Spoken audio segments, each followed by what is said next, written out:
ಮುಖ್ಯವಾಗಿ ನಮಗೆ ಪ್ರೇರಣೆ ಆಗೋದು ತಂದೆ ತಾಯಿಗಳು. ಏನು ಹೇಳ್ತೀರಿ ಅಂತ ತಮ್ಮ ತಾಯಿಯವರ ಬಗ್ಗೆ? ನಮ್ಮ ತಾಯಿ ತಂದೆ ಹೆಸರು ರೀ, ಈಗ ಈ 4 ಗಂಡು ಮಕ್ಕಳು ನಮ್ಮ ತಾಯಿ ತಂದೆ ಹೆಸರು ಉಳಿಸ್ಲಿಲ್ರಿ. ಅದಕ್ಕೆ ನಮ್ಮ ಮನಸ್ಸಿನಾಗ ನನ್ನ ತಾಯಿ ತಂದೆ ಹೆಸರು ಅಜರಾಮರವಾಗಿ ಉಳಿಬೇಕಂತೇಳಿ ಹೇಮರೆಡ್ಡಿ ಮಲ್ಲಮ್ಮನ ದೇವಸ್ಥಾನಕ್ಕೆ ಇದಾತ್ರಿ. ಅದು ಒಂದ್ರಿ, ಈಗ ಯಾವುದೇ ಒಂದು ಫಂಕ್ಷನ್ ಮಾಡಿದ್ರು, ಯಾವುದೇ ಒಂದು ಏನೇ ಕಾರ್ಯಕ್ರಮ ಮಾಡಿದ್ರು ನನ್ನ ತಾಯಿ ತಂದೆ ಹೆಸರು ತಗೊಂಡೇ ಮಾಡ್ಬೇಕು.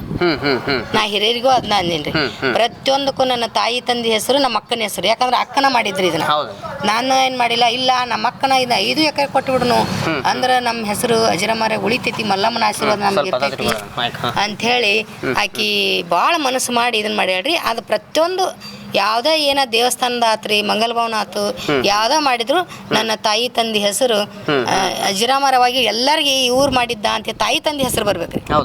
ನಮ್ಮ ಹೆಸರೇನು ಯಾವಾಗ್ಲೂ ಬೇಡ ಅಂತೀನಿ. ತಾಯಿ ತಂದೆ ಹೆಸರಿಗೆ ಇದು ಎಲ್ಲದಕ್ಕೂ ಇಲ್ಲಿ ನಿಂತು ನೋಡಿದ್ರೆ ದೊಡ್ಡ ಫೋಟೋ ಹಾಕಿ ಮಾಡ್ತೀನಿ ಅಂದಾರೆ. ಅದು ಬಂದ ತಕ್ಷಣ ನನ್ನ ತಾಯಿ ತಂದೆ ಮುಖ ಕಾಣ್ಬೇಕ್ರಿ ಫೋಟೋ. ನನ್ನ ತಾಯಿ ತಂದೆ ಅಕ್ಕ ಇವ್ರು 3 ಹೆಸರು ನನಗೆ ಬಂದ ತಕ್ಷಣ ನೋಡಿದ್ವಿ ಅಂದ್ರೆ ಅವ್ವ ನಮ್ಮ ತಾಯಿ ತಂದಿದ್ದು ನಮ್ಮ ಅಕ್ಕನ ಆಶೀರ್ವಾದ ಅಲ್ಲ, ನನಗೂ ಖುಷಿ ಆಗತ್ರಿ. ಮತ್ತೆ ಭಾಳ ಖುಷಿ ಆಗುತ್ತೆ. ಅದಕ್ಕೆ ಯಾವುದೇ ಫಂಕ್ಷನ್ ಮಾಡಿದ್ರು ನನ್ನ ತಾಯಿ ತಂದೆ ಹೆಸರು ತಗೊಂಡು ನಮ್ಮ ಅಕ್ಕನ ಹೆಸರು ತಗೊಂಡು ಅಜರಾಮರವಾಗಿ ಉಳಿಯುವಂಗ ಅವ್ರು ಎಲ್ಲಾರ ಒಂದು ಕೆತ್ತನೆ ಮಾಡಿ, ಇಲ್ಲ ಅಂದ್ರೆ ಗ್ರಾನೈಟ್ ಕಲ್ಲಿನೊಳಗೆ ಏನಾರ ಮಾಡಿ ಅವ್ರು ಶಾಶ್ವತವಾಗಿ ಏನೂ ಅಳಕ್ಲಾರ್ದಂಗ ಹೆಸರು ಉಳಿಸ್ಲಿ ಅಂತೇಳಿ ಹಿರಿಯರಲ್ಲಿ ಕೇಳ್ಕೊಂಡಿನಿ. ಇನ್ನು ಇಲ್ಲಿ ಈ ಒಂದು ಸ್ಥಳದಲ್ಲಿ ಸ್ಕೂಲ್ ತೆಗೆಯುವಂತಹ ಯೋಚನೆ? ಸ್ಕೂಲ್ ತೆಗಿತೀನಿ ಅಂದಾರ. ಈ ಸದ್ಯ ಅಂದ್ರೆ ಮೊನ್ನೆ ಇದನ್ನ ಮಾಡ್ಕೊಂಡ ರಾಮಲಿಂಗರ ಎಲ್ಲಾ ಫಂಕ್ಷನ್ದಾಗ ಬಂದ್ರಿ. ಈ ಸಮುದಾಯ ಭವನ ಒಂದು ಮಾಡ್ಕೊಂಡು ಹೋಗ್ಯಾರ್ರಿ, ಮತ್ತು ವೇಮನ್ ದೇವಸ್ಥಾನನು ಅಳತಿ ತಗೊಂಡ್ ಹೋಗ್ಯಾರ್ರಿ. ಈಗ ಅಲ್ಲಿ ಒಂದು ಅವ್ರ ಮಗನ ಮದ್ವಿ, ಶಿವ ಸರ್ ಮಗನ ಮದ್ವಿ ಸಂಬಂಧ ಸ್ವಲ್ಪ ತಟಸ್ಥಾಗೈತ್ರಿ. ಅದು ಅವ್ರ ಮದುವೆ ಆದ ತಕ್ಷಣ ಎಲ್ಲರೂ ನಮ್ಮ ರೆಡ್ಡಿ ಸಮಾಜದ ಗುರು ಹಿರಿಯರು ಎಲ್ಲರೂ ಕೂಡಿ ಈ ಸಮುದಾಯ ಭವನ ಮತ್ತು ವೇಮನನ ದೇವಸ್ಥಾನ, ಆಂಗ್ಲ ಮಾಧ್ಯಮ ಸ್ಕೂಲು ಎಲ್ಲ ಮಾಡ್ಬೇಕಂತ ಹೇಳಿ ಭಾಳ ಮುಂದೆ ಅಂದ್ರೆ ಆಗುದಿಲ್ಲ, ಒಂದೊಂದೊಂದೊಂದರಿ ಈ ವರ್ಷ ಇದಾಗುತ್ತೆ, ಮುಂದಿನ ವರ್ಷ ಹಿಂಗತಿ ಮಾಡ್ಕೊಂತ ಸ್ಟೆಪ್ ಮೇಲೆ ಸ್ಟೆಪ್ ಮಾಡ್ಕೊಂತ ಹೋಗಿ ಬೆಳೆಸ್ತಾರೆ. ಆಂಗ್ಲ ಮಾಧ್ಯಮ ಶಾಲಿನೂ ಆಗತ್ರಿ, ಎಲ್ಲ ಆಗತ್ರಿ. ಮತ್ತ ಅದು ಅಂದ್ರೆ ಇದನ್ನ ಹೊಲ ಕೊಡೋಣ ಫಸ್ಟ್ ಏನಂದ್ರಿ ಎಲ್ಲ ಹಿರಿಯರು, ಇಲ್ಲವ ಇಷ್ಟೆಲ್ಲಾ ಮಾಡಿದಿ ನಿನಗೊಂದು ಮನಿ ಕಟ್ಟಿ ಕೊಡ್ತೀವಿ ಇಲ್ಲಿ ಅಂದಾರ್ರಿ.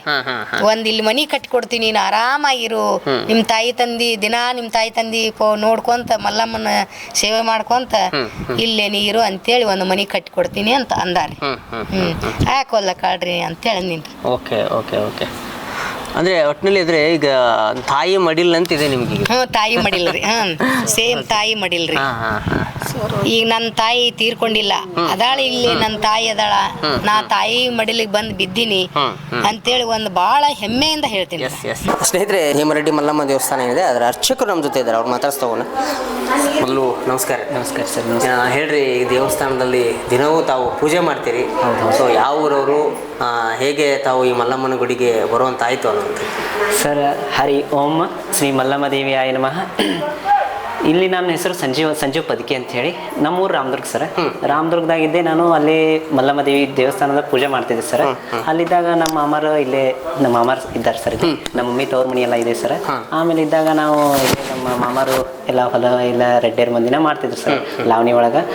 ಇಲ್ಲ ಇಲ್ಲೊಂದು ಗುಡಿ ಆಗ್ಲಿಕ್ಕತ್ತದ, ಇಲ್ಲೇ ಬಂದ್ಬಿಡು ಅಂತಂದ್ರೆ ಹಂಗ ಇನ್ನ ಗುಡಿ ಸ್ಥಾಪನೆ ಆಗಿದ್ದಿಲ್ಲ ಸರ್. ಅವಾಗ ಬಂದು ಒಂದ್ ಸ್ವಲ್ಪ ಮಂದಿ ಜೊತೆ ಮಾತಾಡಿ ಹೋಗಿ, ಇಲ್ಲ ಮಾಡ್ರಿ ಅಂತಂದ್ರು. ಅಲ್ಲಿದೆಲ್ಲ ಪೂಜೆ ನೋಡಿದ್ರು ಸರ್. ನೋಡಿದ ಕೂಡ ಮಾಡ್ರಿ ಅಂತ ಹೇಳಿದ್ರು. ಆಮೇಲೆ ಪೂಜೆ ಸ್ಟಾರ್ಟ್ ಮಾಡಿದೆ ಸರ್. ಇದು ಹೆಂಗಿದೆ ಅನ್ಸರ, ಇಲ್ಲಿ ರೆಡ್ಡಿಯರ್ ಜನ ಹೆಂಗಿದಾರ ಅನ್ಸರ, ಅವ್ರು ಹೆಂಗ ಅಕ್ಕ ತಂಗಿ ಇಬ್ರು ಜೋಡಾಗಿ ಎಷ್ಟು ಶಾಂತ ರೀತಿಯಿಂದ ಏನು ಸ್ವ ಇಚ್ಛೆಯಿಂದ ಕೊಟ್ಟಾರಲ್ಲ ಸರ್, ಹಂಗ ಕಮಿಟಿಯವರು ಸತಕ್ ಸ್ವ ಇಚ್ಛೆಯಿಂದ ಬೆಳೆಸಬೇಕು ಅನ್ನೋದು ಕೊಟ್ಟಾರ ಸರ್. ಅವ್ರ ಅಕ್ಕ ತಂಗಿ ಒಳಗೆ ಎಷ್ಟು ಶಾಂತತೆ ಅದ ಸರ್, ಹಂಗ ಕಮಿಟಿ ಒಳಗೆ ಶಾಂತತೆಯಿಂದ ಬೆಳೆಸ್ಬೇಕು ಈ ಗುಡಿನ. ಚೆನ್ನಾಗಿ ದೇವಿ ಹೆಂಗ್ ಶಾಂತ ರೀತಿಯಿಂದ ಇದ್ದಾಳ, ಹಂಗೆಲ್ಲ ದೇವ್ರ ಊರಿನವ್ರಿಗೆಲ್ಲ ಶಾಂತತೆ ಇರ್ಲಿ, ಆರೋಗ್ಯ ಇರ್ಲಿ ಅಂತ ಹೇಳಿ ಎಲ್ಲಾ ಬೆಳಿಲಿ ಅಂತ ಹೇಳಿ ಈ ಟೈಪ್ ಎಲ್ಲ ಕೂಡಿ ಮಾಡಿದಾರೆ ಸರ್. ನಂದು ಈಗ ಮಂತ್ರಾಲಯದಾಗ ವಿದ್ಯಾಪೀಠದೊಳಗೆ ಮುಗಿಸಿದೀನಿ ಸರ್. ನಾನು ಅಲ್ಲಿದ್ದವ, ಅಲ್ಲಿ ಸಣ್ಣ ಗುಡಿ ಇತ್ತು ಸರ್. ಅಲ್ಲಿ ಬಂದ್ಕೊಳ್ಳಿ ಇಲ್ಲಿ ದೊಡ್ಡ ದೇವಿ ಸಿಕ್ಕಿದೆ ಸರ್. ದಿನ ರುದ್ರಾಭಿಷೇಕ, ನಿರಂತರ 365 ದಿನ ರುದ್ರಾಭಿಷೇಕ ಇರ್ತದೆ ಸರ್. ಅನ್ನ ಪ್ರಸಾದ ವ್ಯವಸ್ಥೆ ಇಟ್ಕೊಂಡಿರ್ತಾರೆ ಸರ್. ಒಬ್ರು ಈ ತರ ಮಾಡಿದ್ರೆ ಇನ್ನೊಬ್ರು ಹಿಂಗ ದೊಡ್ಡ ವ್ಯಕ್ತಿ ಮಾಡ್ತಾ ಇದ್ದಾರೆ ಸರ್. ಅದೇನು ಕಡಿಮೆ ಅಂತ ಆಗ್ತಾ ಇಲ್ಲ ಸರ್. 365 ದಿನ ನಾ ಕಂಟಿನ್ಯೂ ಮಾಡಿನಿ ಸರ್. ಅದ್ರಲ್ಲಿ ಇದು ಕಡಿಮೆ ಅಂತ ನನಗೇನು ಅನಿಸ್ತಾ ಇಲ್ಲ ಸರ್. ಇನ್ನ ಬಹಳ ಬೆಳೀತಾ ಇದೆ. ಇಲ್ಲ ಇನ್ನ ಮಂಗಲ್ ಭವನ ಆಗುದಿದೆ ಸರ್, ಸ್ಕೂಲ್ ಆಗುದಿದೆ ಸರ್. ಇನ್ನ ಬಹಳ ಮಾಡ್ಬೇಕಂತ ಬಹಳ ಇಟ್ಕೊಂಡಾರ ಸರ್. ಕಮಿಟಿ ಒಳಗೆ ಒಬ್ಬೊಬ್ರು ಒಂದೊಂದ್ ತರ ಏನೋ ಒಂದೊಂದು ಇದಿರ್ತಾರಲ್ಲ ಸರ್, ಏನಂತಾರಲ್ಲ ಒಂದೊಂದ್ ಥರ ಎಲ್ಲರ ಕಡೆ ಗುಣ ಇದೆ ಸರ್. ಒಬ್ರು ರಾಜಕೀಯ ಒಳಗಿಂದ ಹೆಂಗ್ ತಗೋಬೇಕು, ಒಬ್ರು ಸಹಗಣಿಂದ ಎಲ್ಲಾರ ಜೊತೆ ಹೆಂಗ್ ಬೆರತಿ ಹೆಂಗ್ ಗುಡಿ ಬೆಳೆಸ್ಬೇಕು, ಎಲ್ಲಾ ಊರ್ ಜೋರ್ ಜೊತೆ ಹೆಂಗ್ ಒಗ್ಗಟ್ಟಾಗಿರ್ಬೇಕು ಅಂತೆಲ್ಲಾ ತಗೊಂಡು ಇದು ಒಗ್ಗಟ್ಟಾಗಿ ಗುಡಿ ಮಾಡ್ತಾ ಇದೆ ಸರ್. ಇದು ಗುಡಿ ಹೆಂಗಾಗಿದೆ ಅನ್ಸರ ಹಳೆ ಕಾಲದ ಗುಡಿ ಅಂತ ಇದೆ ಸರ್. ಇದನ್ನ 4 ಊರು ಸುತ್ತಮುತ್ತ ಮಂದಿ ಬಂದು ಬೇರೆ ಗುಡಿ ಕಟ್ಟಿಸ್ಬೇಕಂತ ಇದನ್ನ ನೋಡ್ಕೊಂಡು ಸರ್. ಪ್ರತಿ ಸಲ ನಾ ಇಲ್ಲಿ ಗುಡಿ ಇದ್ದಾಗ ನಾವು ಆ ಊರವ್ರು ಬಂದಿವಿ ಸರ್, ಇದು ಭಾರಿ ಆಗಿದೆ ಅಂತ ಗುಡಿ ನೋಡ್ಕೊಂಡು ಹೋಗ್ತೀವಿ, ಇದೇ ಟೈಪ್ ಕಟ್ಟಿಸ್ಬೇಕು, ಇದೇ ಮಾಡ್ಬೇಕಂತ ಬಂದು ನೋಡ್ಕೊಂಡು ಹೋಗ್ತಾರೆ ಸರ್. ಈಗ ಹೆಂಗ್ ಮಾಡ್ತಾರ ಸರ್, ಈಗ ಬಿಸಿಲು ಟೈಮ್ ಅಲ್ಲಿ ಸರ್ ರೋಡ್ನಾಗ ಹೋಗೋರ್ ಸತಕ್ ಇಲ್ಲಿ ಬಂದಿರ್ತಾರ ಸರ್. ಎಷ್ಟು ಶಾಂತ ಅದ ಸರ್, ಇದು ದೇವಿನೂ ಶಾಂತ ಇದ್ದಾಳ, ಎಲ್ಲ ಶಾಂತ ಅದ ಸರ್. ಎಂತವ್ರು ಕೊಟ್ಟಾರ ಸರ್ ಇನ್ ದನ ಅಂತ ಇಲ್ಲ ಸರ್, ಇಂಥವ್ರು ಮಲ್ಲಮ್ಮ ಮತ್ತು ಲಕ್ಷ್ಮೀಬಾಯಿ ಅಂತ ಅವ್ರು ಕೊಟ್ಟಾರ್ರಿ. ಅವ್ರು ಎಷ್ಟು ಶಾಂತ ಅದಾರ ನೋಡಿ, ದೇವಿನೂ ಅಷ್ಟು ಶಾಂತ ಅದ ಸರ್, ಈ ಗುಡಿನೂ ಅಷ್ಟು ಶಾಂತ ಆಗಿಬಿಟ್ಟಿದೆ ಸರ್ ಅಂತ. ಇನ್ನೊಂದು ಈ ಊರಿನ ಜನನು ಅಷ್ಟೇ ಪ್ರಮುಖವಾಗಿರುವಂತದ್ದು. ಯಾಕಂದ್ರೆ ದಿನ ಪ್ರತಿಯೊಂದ್ ಸಲಾನು ಬಂದೇ ಬರ್ತಾರ ಸರ್ ಜನ, ಪ್ರತಿಯೊಂದು 150, 200, 300 ಜನ ಸಲ ಬರ್ತಾರ ಸರ್. ಡೈಲಿ ಪ್ರಸಾದ ವ್ಯವಸ್ಥೆ ಇರ್ತದೆ ಸರ್, ಪೂಜೆ ಇಟ್ಕೊಂಡು ಅವ್ರ ಗಾಡಿ ವ್ಯವಸ್ಥೆ, ಮತ್ತೆ ದೂರ ಗುಡಿ ಆಗ್ತಂತೆ ಅವ್ರ ಗಾಡಿ ವ್ಯವಸ್ಥೆ ಬಂದು ಇಲ್ಲೆಲ್ಲ ಪ್ರಸಾದ ತಗೊಂಡು ಎಷ್ಟು ಲೇಟ್ ಆದ್ರೂ ತಗೊಂಡು ಪ್ರಸಾದ ತಗೊಂಡು ತಮ್ಮ ಹೊಲ ಮನಿ ಎಲ್ಲ ಬಿಟ್ಟಿರ್ತಾರ ಸರ್. ಇಲ್ಲೆಲ್ಲ ಬಂದು ಪೂಜೆ ಪ್ರಸಾದ ತೀರ್ಥ ಎಲ್ಲ ತಗೊಂಡು ಹೋಗ್ತಾರ ಸರ್. ಇದೊಂದು ಬಹಳ ಒಳ್ಳೆ ದೈವ ಇನ್ನೂ ದೊಡ್ಡ ಪ್ರಮಾಣದಾಗ ಬೆಳೀತಾ ಅಂತ ನನ್ನ ಆಸೆ ಇದೆ ಸರ್. ಇದು ನಿಜವಾಗ್ಲು ಯಾಕಂದ್ರೆ ಈ ರೆಡ್ಡಿ ಸಮಾಜದ ಈ ಗುರು ಹಿರಿಯರು ಏನಿದ್ದಾರೆ ಬಹಳ ಪ್ರಮುಖವಾಗಿರುವಂತಹ ಪಾತ್ರವನ್ನು ವಹಿಸಿದ್ದಾರೆ. ಯಾಕಂತಂದ್ರೆ ಬಹಳ ಶ್ರಮ ಪಟ್ಟಿದ್ದಾರೆ ಈ ದೇವಸ್ಥಾನ ಕಟ್ಟಲಿಕ್ಕೆ. ಹೌದು ಸರ್, ಏನೋ ಒಬ್ಬೊಬ್ರು ಹಿರಿಯರು ಎಷ್ಟು ಹಿರಿಯರ್ತನ ಇದೆ ಸರ್ ಅಂದ್ರೆ ಎಲ್ಲ. ಮತ್ತೆ ರೆಡ್ಡಿಯರ್ ಅಂದ್ರೆ ರೆಡ್ಡಿಯರ್ ಒಗ್ಗಟ್ಟೆ ಇಲ್ಲ ಸರ್, ಇಡೀ ಶಿರೂರ್ ಜನ ಸಮುದಾಯದೊಳಗೆ ಒಗ್ಗಟ್ಟಾಗಿದ್ದಾರೆ ಸರ್ ಅವರು. ಅದಕ್ಕೆ ಈ ಟೈಪ್ ಬೆಳಿಲಿಕ್ಕೆ ಒಬ್ಬೊಬ್ರು ಇದ್ರೆ ಇದು ಎದ್ದು ಬೆಳೆಯಲ್ಲ ಸರ್. ರೆಡ್ಡಿಯರ್ ಸಮಾಜ ಎಲ್ಲಾ ಸಮಾಜ ಜೊತೆ ಕೂಡಿದ್ದಾರೆ ಅಂತೇಳಿ ಇಷ್ಟು ಪ್ರಮಾಣ ದೊಡ್ಡ ಪ್ರಮಾಣ ಆಗಿದೆ ಸರ್. ಇದೆಲ್ಲ ಬಹಳ ಇಂಪ್ರೂವ್ಮೆಂಟ್ ಆಗ್ತದೆ ಸರ್. ಗೊತ್ತಿದೆ ಸರ್, 365 ದಿನಾನು ನಿರಂತರವಾಗಿ ರುದ್ರಾಭಿಷೇಕ ಇರ್ತದೆ ಸರ್. ಬೆಳಿಗ್ಗೆ 6 ಗಂಟೆಯಿಂದ 8:30 ತನಕ ರುದ್ರಾಭಿಷೇಕ ಆಗ್ತದೆ ಸರ್. ಆಮೇಲೆ ತೀರ್ಥ ಪ್ರಸಾದ ಎಲ್ಲ ಸ್ಟಾರ್ಟ್ ಆಗ್ತದೆ ಸರ್. ಅವಾಗ ಏನ್ ಅನ್ಸತ್ರಿ ಶಿರೂರ್ ಜನ ನೋಡಿದಾಗ ಅಂತ? ಶಿರೂರ್ ಜನ ನೋಡಿದ್ರೆ ಸರ್ ಎರಡು ಗೊತ್ತಾಗುತ್ತೆ ಸರ್. ಒಂದು ಒಗ್ಗಟ್ಟಿದ್ದಾರಂತೆ, ಇನ್ನೊಂದು ಶಾಂತತೆ ಇದ್ದಾರೆ ಸರ್. ಇಷ್ಟು ಬಿಟ್ಟು ಅದರಲ್ಲಿ ಏನು ತಾವು ಬೆಳಿಬೇಕು, ತಮ್ಮ ರೊಕ್ಕ ಮಾಡಬೇಕು, ತಮ್ಮ ಬೆಳೆಸ್ಬೇಕು ಅಂತ ಏನಿಲ್ಲ ಸರ್. ಎಲ್ಲೋ ಒಂದು ಕಡೆ ಮಾನವೀಯತೆ ಅನ್ನೋದು ಮತ್ತು ಈ ದಾನ ಧರ್ಮ ಅನ್ನೋದು ಇನ್ನೂ ಸಹ ಉಳಿದಿರುವಂಥದ್ದು.